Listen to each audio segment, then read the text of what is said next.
Hello मेरे प्यार प्यार दोस्तों, तो फिर कैसे हैं आप सब। मैं उम्मीद करती हूँ कि आप सब खैरियत से होंगे।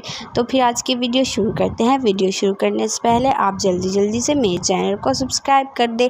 अब हम एक कढ़ाई लेंगे। इस कढ़ाई में आधा कप घी डालकर प्याज़ों को अच्छी तरह से ब्राउन कर लेंगे। जब हमारी प्याज हल्की हल्की ब्राउन हो जाएंगी तो फिर मैं इसमें लहसुन का पेस्ट डाल के इसे अच्छी तरह से मिक्स कर लूँगी।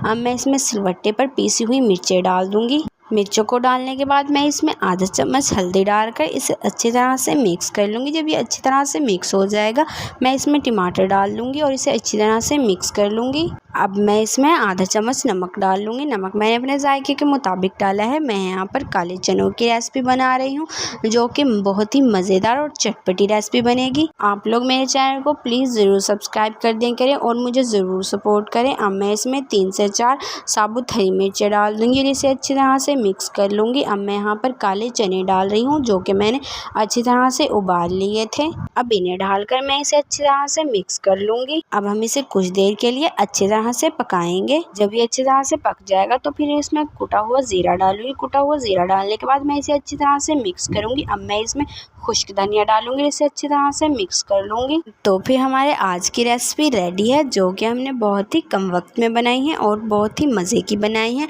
मैं उम्मीद करती हूँ आपको मेरी ये रेसिपी अच्छी लगी होगी। अगर आपको मेरी रेसिपी अच्छी लगी तो प्लीज़ कमेंट में ज़रूर बताएं और मेरी वीडियो को लाइक और शेयर करना मत भूलिएगा। और मैं उम्मीद करती हूँ सब्सक्राइब तो आपने मेरे चैनल को कर ही दिया होगा। तो फिर मिलते हैं इंशाल्लाह अगली वीडियो में। बाय।